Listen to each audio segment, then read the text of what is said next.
warahmatullahi wabarakatuh. Kembali lagi di channel ceritaku.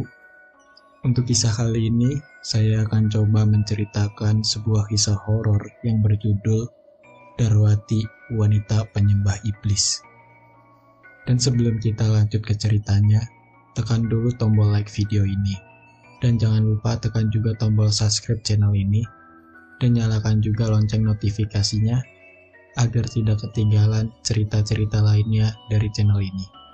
Dan buat teman-teman yang pengen membaca langsung ceritanya, nanti silahkan saja kunjungi linknya yang nanti akan saya sertakan di kolom deskripsi. Dan seperti apa untuk lanjutan dari kisah ini? Langsung saja kita masuk ke ceritanya. Cerita ini adalah almarhumah ibu saya sendiri, sewaktu beliau masih remaja, berkisar umur 16 tahun. Usia yang masih sangat belia dan dipaksa dewasa karena keadaan. Peristiwa yang cukup menggeparkan masyarakat Grobogan, tepatnya di desa Korjosari. Kematian beruntun yang terjadi secara misterius. Dan anehnya, kematian misterius itu justru menimpa kaum lelaki yang gemar menonton tarian ledek atau tayub. Pada waktu itu, panggelaran tayub sering dipertontonkan di balai desa dan lapangan pada saat hajatan atau pilihan lurah. Nama dan tempat kejadian sengaja saya samarkan demi menjaga privasi yang bersangkutan. Untuk memudahkan membaca, saya menggunakan sudut pandang orang pertama. Awal cerita ini terkuak ke muka publik saat ditemukannya satu sosok mayat pria paruh baya di perkuburan tua yang terletak di pojok desa dekat dengan persawahan. Ibuku menyebut Pasarean Bong. Sematan nama Bong karena tanah itu dulunya milik orang Tionghoa bernama Bong Chua. Warga yang menyaksikan mayat pria paruh baya itu pun dibuat heran. Matanya yang membelalak dan mulut menganga, mirip seperti orang ketakutan melihat demit. Sekujur tubuhnya kaku dan dipenuhi dengan cakaran buku tajam. Terlihat darah kental merebas dari bekas cakaran buku itu. Meski dibalut rasa heran, akhirnya mereka hanya menepis kematian aneh itu dan beranggapan pria asing itu meninggal dengan wajar. Kematian itu menjadi perbincangan dan menyebar hingga penjuru desa lain. Grobogan 1970. Seperti biasa, Sukarti, ibu saya, menyiapkan dagangannya. Dengan raut muka sumringah menyambut pemilihan kepala desa, yang otomatis menjadi ladang rezeki baginya karena banyak digelar acara untuk mengampanyekan siapa lurah yang akan terpilih. Sukarti biasa berjualan di Bali yang disediakan untuk penjual jajanan. Ia berjualan wedang dan gorengan sembari menonton tarian ledek. Apabila penonton membludak, otomatis ia akan kebanjiran pembeli. Rasanya puas jika selesai acara. Tenong gorengan kosong, itu tandanya laris. Dan dengan sukacita, ia pulang membawa uang untuk Simbok dan bapak di rumah. Sebelum pulang, Sukarti sering duduk santai, mengobrol dengan temannya bernama Darwati. Darwati adalah penari ledek yang cukup dikenal waktu itu. Darwati lebih tua 10 tahun dari Sukarti. Ia biasa memanggilnya Yudar. Yudar orangnya cantik, badannya bagus, ditambah kulitnya yang kuning langsat, khas wanita Jawa Keraton.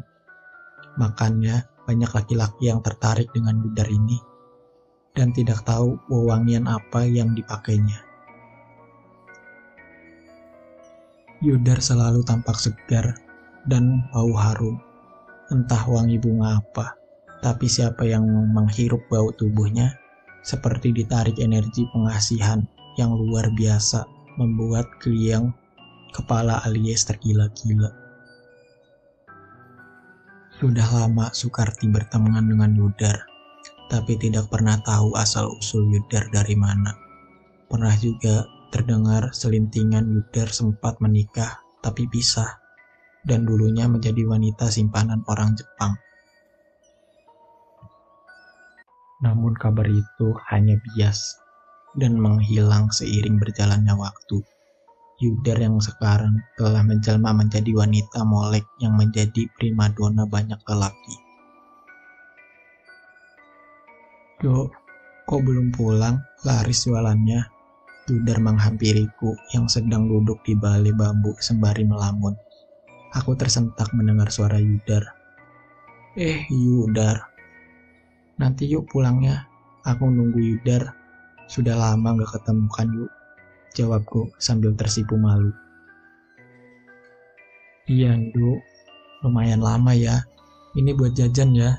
Yudar memberiku uang 5 perak. Zaman dulu ya sudah banyak, kalau sekarang sudah langka. Apabila selesai pentas, Yudar sering memberiku uang. Beliau baik orangnya. "Matur nuwun yuk." Yudar makin ayu ya. "Resepnya apa toh yuk?" "Wangi lagi," ujarku sembari mencium semerbak wanginya. Diiringi desir angin semilir membuatku ngantuk berat. Aneh ya, jadi kesirep hanya mencium bau wanginya. "Ngantuk, Duk. Capek kamu, Duk. Buruan pulang, biar bisa istirahat." Aku terbelalak kaget mendengar suara Yudar. Mataku rasanya berat banget waktu itu. Tapi samar aku melihat bayangan hitam di sebelah Yudar. Tinggi besar hampir 2 meter lebih. Sontak saking terkejutnya, hampir saja terjatuh terjungkal dari dipan bambu. Untung saja Yudar sigap memegang badanku yang mulai tidak seimbang. "Matur nuwun yuk," jawabku dengan muka pucat. "Ya sudah yuk, aku tak pulang dulu ya." "Iya Nduk, hati-hati ya," ujar Yudar. Ada sepercik hal aneh yang aku lihat dari Yudar. Ia menatapku tidak biasa. Sorot matanya tajam seakan mengonyak nyaliku yang mulanya biasa berada di dekatnya. Sekarang aku jadi ingin segera mungkin menghilang dari pandangannya. Yang terlintas di pikiranku, itu bukan Yudar. Bergegaslah aku pulang sembari menenteng tenong dan termos. Aku berjalan tergesa tanpa melirik sedikit pun ke arah Yudar. Tapi dari ekor mataku, aku melihat Yudar hanya berdiri mematung dengan tatapan kosong. Ia terpaku mirip boneka mannequin. Sesampainya di rumah, dengan gontai lemah, Sukarti berjalan menuju dapur. Menyeduh segelas air putih lalu meneguknya. Ia menghela nafas lega, sembari membasuh keringat. "Bu, ini uang hasil jualannya. Bapak sama genduk 5, di mana Bu? Mau ngasih uang jajan buat 5. "Alhamdulillah, larisan ya Du. Bapakmu belum pulang. Masih di sawah. 5 sedang main di rumah Tino," terang bukan Tinem. "Ya sudah, istirahat dulu Du. Ibu masak nasi dulu buat makan malam." "Bih Bu," jawab Sukarti lirih. Tidak tahu kenapa badannya lemas. Ada apa ya? Kok Nakarti tidak seperti biasanya? Uman bukan Tinem. Seraya berjalan menuju ke dapur. Sepulangnya berjualan, Sukarti lebih banyak murung, berdiam diri di kamarnya. Ibunya membujuknya untuk makan malam. Namun ia enggan keluar kamarnya, lebih memilih baringan saja. Buka Tinem masuk ke kamarnya dengan membawa sepiring nasi dan segelas teh panas. "Duk, makan ya. Ibu suapin. Dari tadi kamu belum makan. Nanti sakit loh, Duk," bujuk Buka Tinem. Sukarti mengangguk lemah sambil menyandarkan tubuhnya di dipan kayu yang sudah merapuh itu. "Kamu sakit, Duk. Dari pulang jualan tadi kelihatan capek. Mau ibu kerok punggungnya," ucap Buka Tinem sembari menyuapinya makan. Sukarti tidak menjawab, Ia hanya menggelengkan kepalanya. Sebetulnya yang dirasakan Soekarti bukan sakit biasa. Ia shock melihat penampakan bayangan hitam besar di samping Yudar tadi siang. Selesai makan, Bu Katina memijit kakinya dan menemaninya hingga tertidur lelap. Hujan lebat malam itu membuat jalanan desa Burjosari terlihat sepi dan mencekam. Biasanya ramai hilir mudik pedagang keliling dan suara anak kecil berlarian. Jalanan kampung itu jarang dilalui kendaraan bermotor. Lebih banyak sepeda ontel atau warga sekitar yang hendak ke sawah. Maklum, zaman dulu motor masih minim, apalagi mobil. Bagi wong deso, sepeda sudah jadi barang mewah waktu itu. Lambat dari kejauhan, sepasang pria dan wanita berpayung daun pisang berlarian kecil untuk berteduh di sebuah warung yang sudah tutup sedari sore. Darwati dengan senyum manja mengibaskan rambut panjangnya yang basah karena percikan air hujan.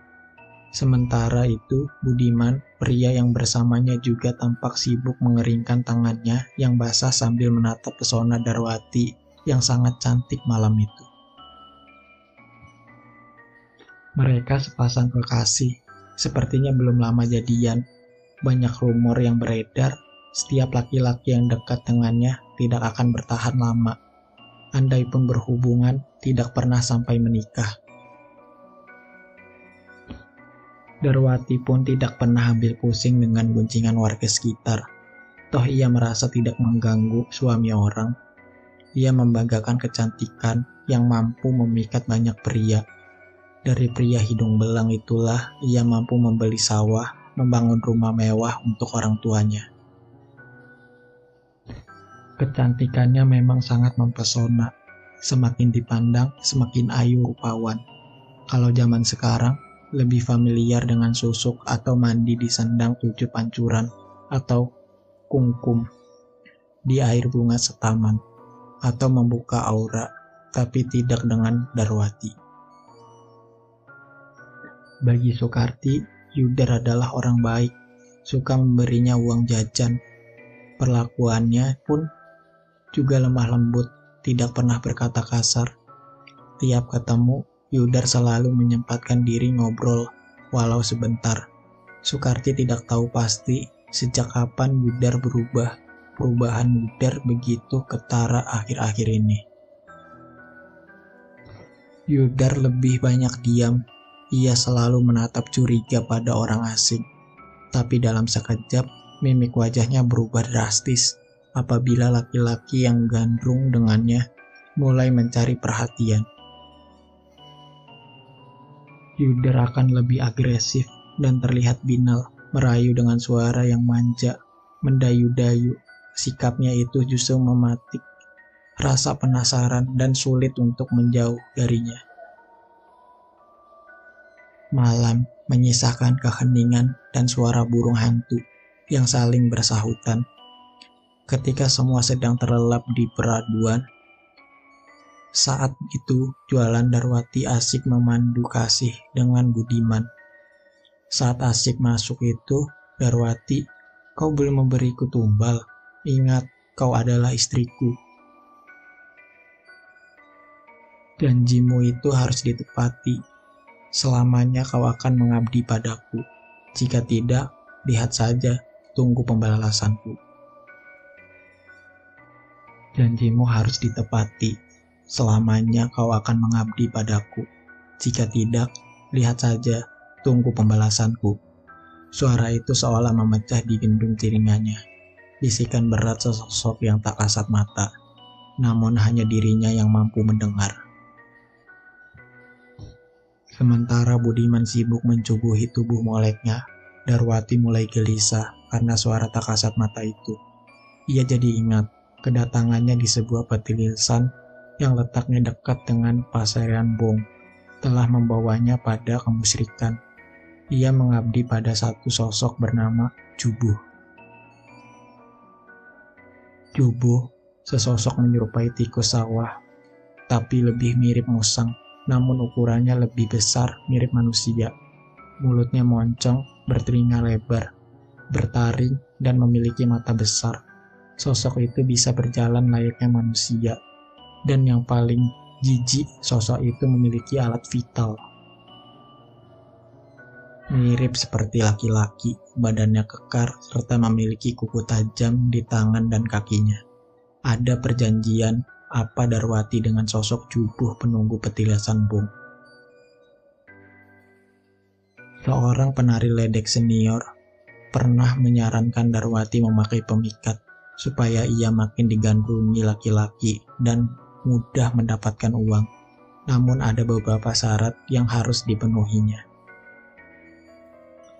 Awalnya ia ragu, namun rasa egonya sangat besar dan menguasai dirinya, sehingga akal sehat tak lagi berkolerasi dengan keputusan yang diambilnya itu. Ada 5 syarat yang harus ia lakukan. Topok kungkum saat purnama tiba, tanpa sehelai kain melekat di tubuhnya, memeras darah haid dan memasukkannya ke dalam kolam, tempatnya melakukan topok kungkum, menyediakan telur kampung, kembang sataman, menyan, dan ayam merah. Menari ledek barangan, berpasangan dengan sosok itu, lalu bercinta. 5 syarat yang harus dipenuhi dan dilakukan saat malam hari di petilisan itu. Apabila telah terpenuhi, sebagai gantinya, ia harus mau bercinta pada saat purnama dan memberi 1 tumbal anak laki-laki dewasa setiap tahunnya. Tolong, ada mayat. Rahmat berlari tunggang-langgang. Hampir saja kakinya kepleset karena jalanan yang becek setelah hujan lebat semalam. Ketakutannya bukan tanpa sebab. Ia menemukan tubuh kaku seorang laki-laki di bawah pohon. Tubuh lelaki itu sudah memucat, bibirnya biru menganga, dan bola mata yang menyembul hampir keluar dari kelopaknya. Kematian yang aneh, seperti melihat makhluk mengerikan. Beberapa warga sedang berada di sawah, mendengar teriakan Rahmat dari kejauhan. Mereka tampak panik. Tidak biasanya juga ada mayat di area persawahan.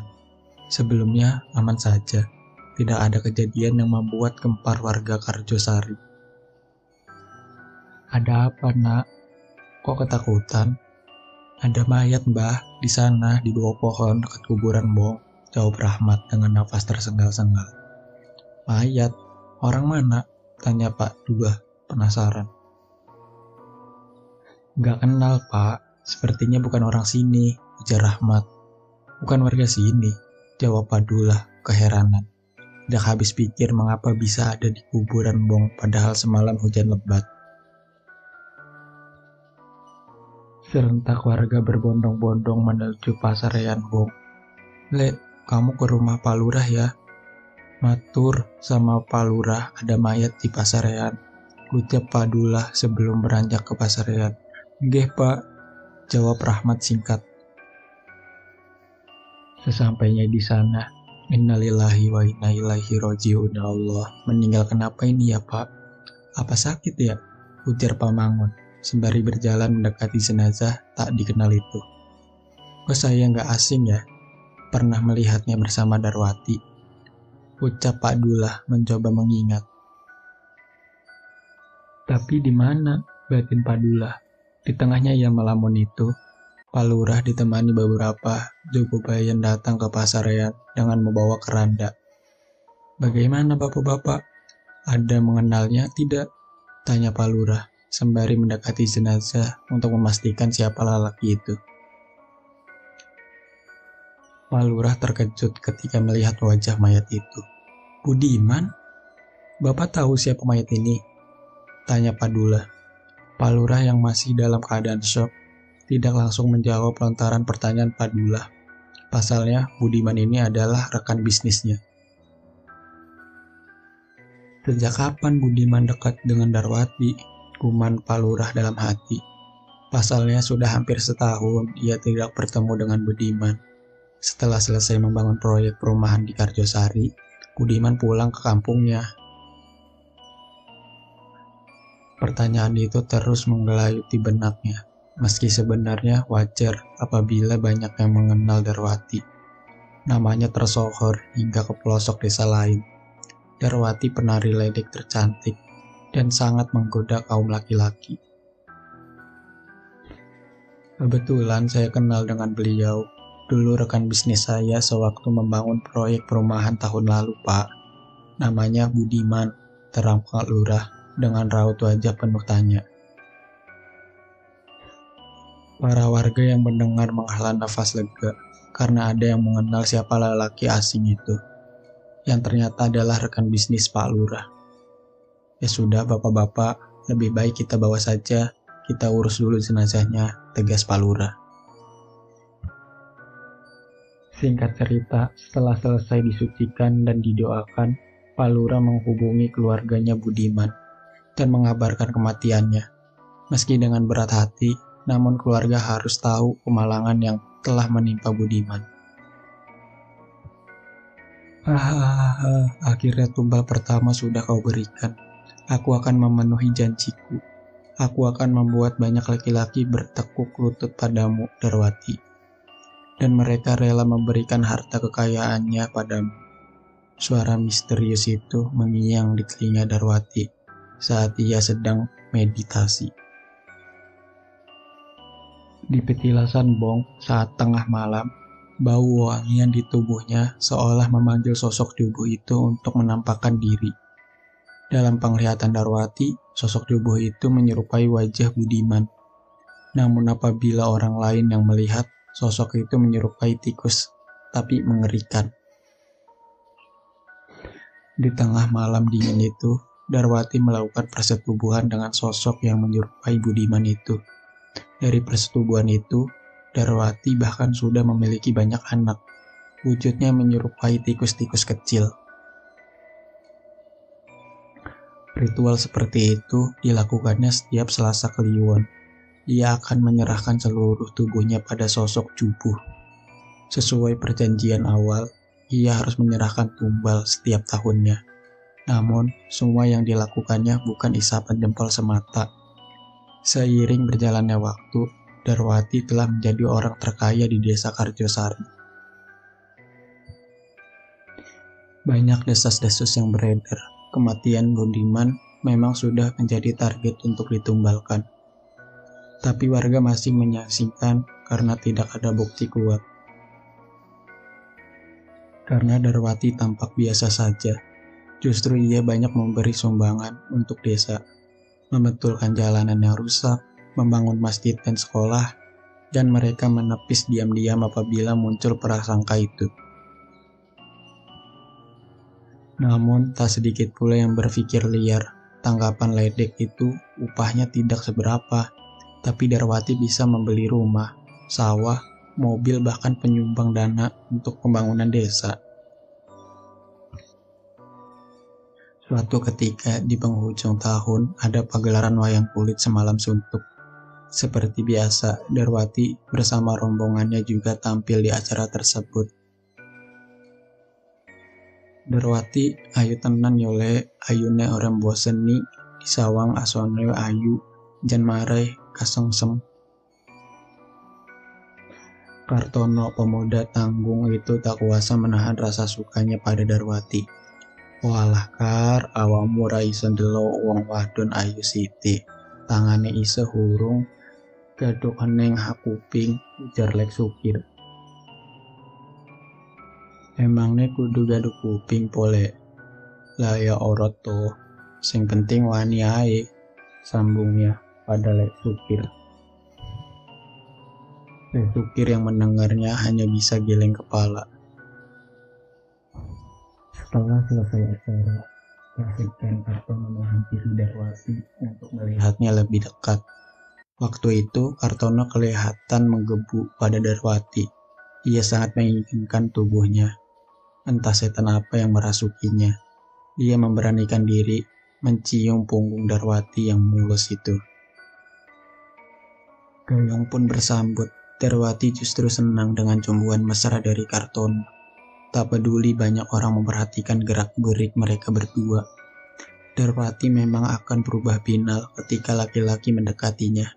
Kebinalannya itulah yang menjadi magnet untuk menargetkan korbannya. Walah kar, raudi koe, isoda ditumbal mengko, batin Lek Sukir kesal. Raut wajahnya menyiratkan kebencian pada Darwati. Hanya Lek Sukir yang merasakan Darwati memiliki pemikat. Kekayaannya sangat tidak wajar. Mendekati tengah malam, satu persatu warga menonton pagelaran itu pulang ke rumah masing-masing. Darwati pun siap beranjak dari tempat itu. Loh mas, Kartono ndak pulang, ujar Darwati dengan ulas senyum yang sangat manis. Saya mau di sini aja, menemenin Mbak Darwati, Mbak. Saya senang sama sampean, jawabnya sambil tersipu malu. Ah, masa? Mas senang sama saya? Ndak takut mas, ujar Darwati.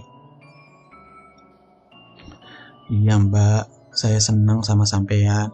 Saya rela melakukan apa saja asal Mbak Darwati mau sama saya, ujar Kartono sembari merapatkan kedua telapak tangannya seolah memberi sinyal bahwa ia begitu ingin menikmati tubuh molek Darwati.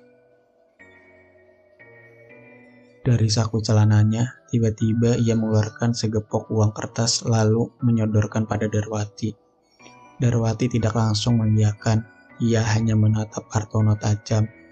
Kartono yang sedang ada dalam pengaruh Darwati tidak menyadari jika dirinya sedang diincar sosok itu.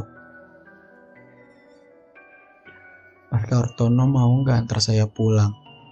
Jalan kaki sendiri takut mas, soalnya tidak bawa kendaraan. Mikirnya dekat rumah. Cuma kalau malam gini kan jadi ngeri mas, bujuk Darwati manja. Oh, iya mau, jawab Kartono singkat. Betapa senangnya hati Kartono waktu itu. Ia menerima ajakan Darwati untuk mengantarkan pulang. Kartono sama sekali tidak menaruh curiga pada Darwati, yang sebetulnya sedang dikuasai sosok menyeramkan itu. Sementara itu, Bu, aku wedi bu, ono setan. Sukarti berteriak histeris memanggil ibunya. Ia terbangun saat tengah malam karena melihat bayangan hitam menyeramkan di kamarnya. Ia meringkuk menutup wajahnya dengan bantal sambil menangis sesegukan. Ono apa, Duk? Duk, kamu kenapa? Bu Katinem tampak bingung melihat Sukarti ketakutan, seperti melihat setan. Padahal memang ia sedang melihat sosok besar hitam itu, sama sepersis yang dilihatnya di samping Darwati beberapa waktu lalu. Du, sadar Du, Bu Katinem berusaha menenangkan Sukarti. Beliau harus menggoyang-goyangkan tubuh anaknya yang kaku dengan mata melotot. Ia terus menatap ke arah jendela kamarnya yang terbuka lebar. Ada apa Bu? Kartini kenapa? Ucap Abdullah sembari berjalan tergesa mendekati Sukarti. Ora beres iki Bu, sopo iki senggawe anakku ngene iki. Tegas Padullah menahan amarah. Dungu kowe, ojo ganggu anakku, Titinono. Dek ora lungo tak golok kowe. Padullah marah besar bukan tanpa sebab. Beliau tahu bahwa anaknya sedang mendapat gangguan dari sosok gaib. Beliau termasuk orang mengerti hal-hal berbau mistis. Sejak kecil sudah banyak melakukan amalan dan belajar ilmu agama di pondok pesantren. Kata ibuku, kakekku ini pernah menjadi murid seorang kiai ternama pada masa itu. Kalau zaman dulu banyak orang sakti. Kakekku pernah berguru pada Mbah Jugo, orang sakti yang konon kabarnya bisa menghentikan hujan saat beliau sedang di perjalanan. Kata ibuku, Mbah Jugo ini bisa menyembuhkan orang sakit.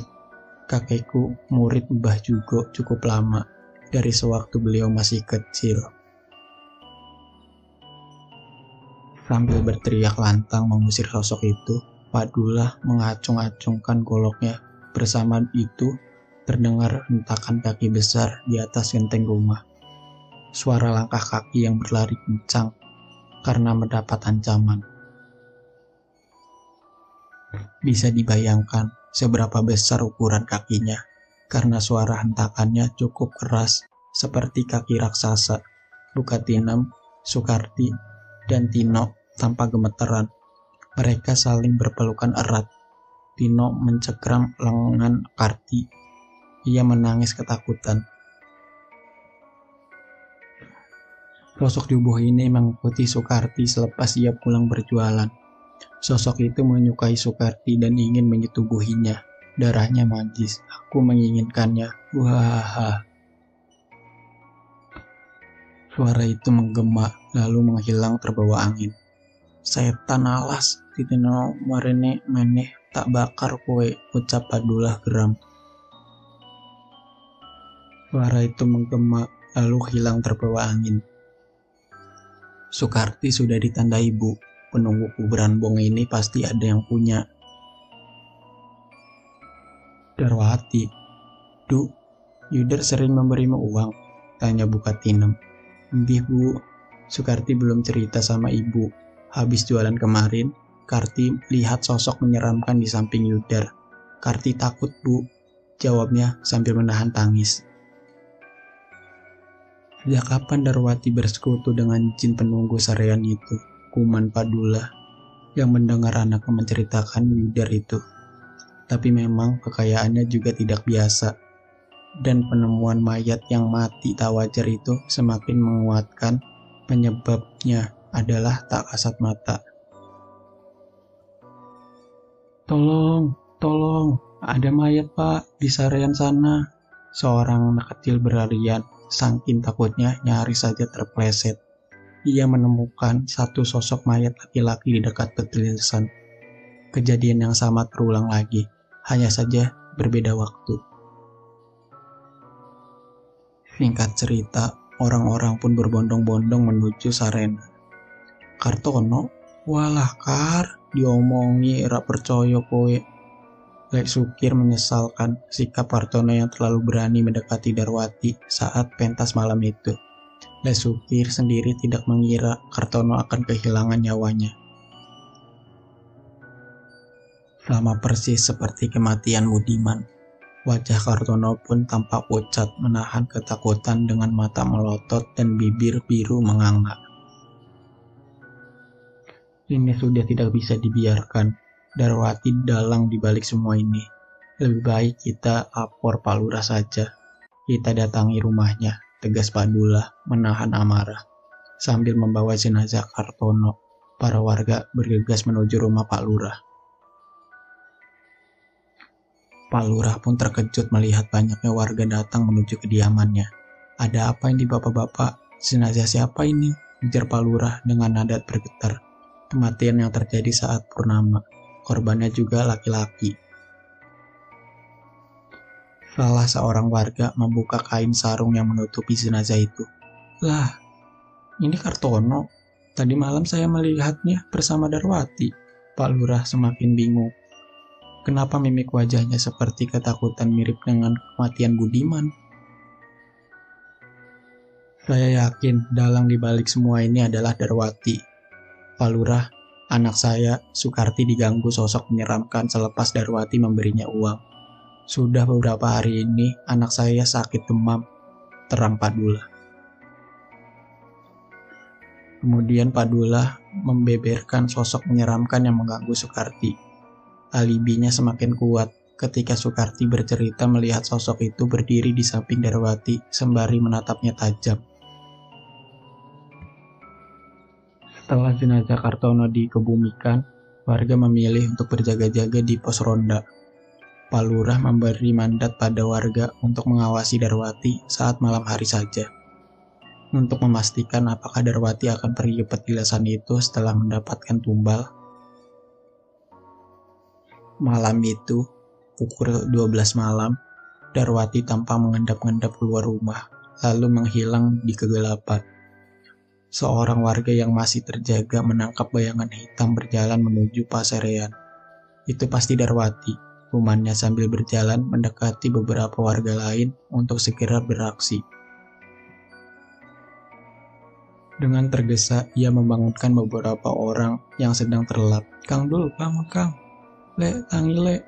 Aku mendelo Darwati metu omah. Temu ning sarean." "Opo man, Darwati?" tanya Padula sembari mengucak matanya yang masih mengantuk. "Gih Pak Dul," jawab kiriman singkat. "Lebih baik kita segera ke sana saja bapak-bapak. Lebih cepat, lebih baik." Di tengah malam dingin itu sekitar 5 orang warga serempak menuju sarean hanya berbekal seter kecil. Sesampainya di sana, mereka kebingungan mencari di mana Darwati berada karena kondisi petilesan yang gelap. Namun dari kejauhan terdengar suara rintihan perempuan yang sedang bersenggama. "Suara siapa itu, Pak?" tanya kiriman dengan suara gemetar. Mereka berjalan pelan menuju arah suara itu. Jalan setapak yang dilalui pun semakin menurun, hingga mendekati sungai kecil yang terletak di bawah Pasarean. Dan sontak mereka terkejut melihat penampakan mengerikan. Darwati sedang bersetubuh dengan sosok cubuh, tak selai kain. Darwati pun tampak menikmati persetubuhan itu. "Darwati!" teriak Padula dengan geramnya. Darwati yang tidak menyadari dirinya sedang diintai, sontak terkejut dan tiba-tiba berteriak histeris, sedangkan sosok itu menghilang begitu saja. Bersamaan dengan menghilangnya sosok itu, Darwati pun terlukai lemas, lalu tak sadarkan diri. Lalu warga menggotong tubuh Darwati, tapi saat diangkat terasa berat dan berbau amis. Banyak bulu menyerupai bulu tikus menempel di badannya. Sementara dari mulutnya mengeluarkan busa yang berbau menyengat sekali. Warga membawa pulang ke rumahnya.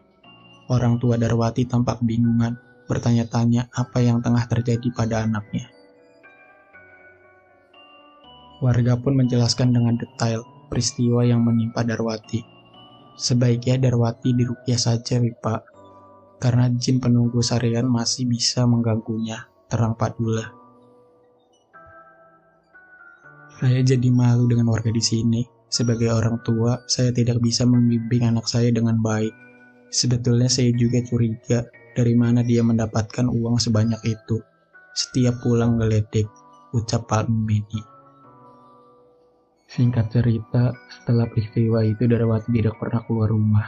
Banyak warga yang bertanya di mana keberadaannya.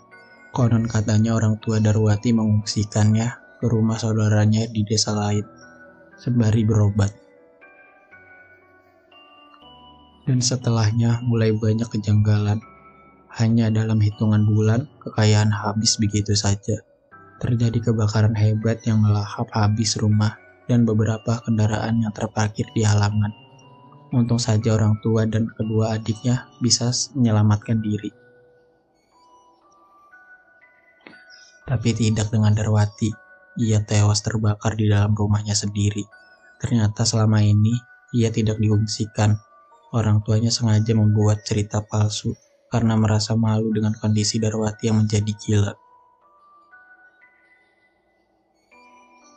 Oke teman-teman, sampai di sini dulu ceritanya. Nantikan kelanjutan ceritanya di video berikutnya.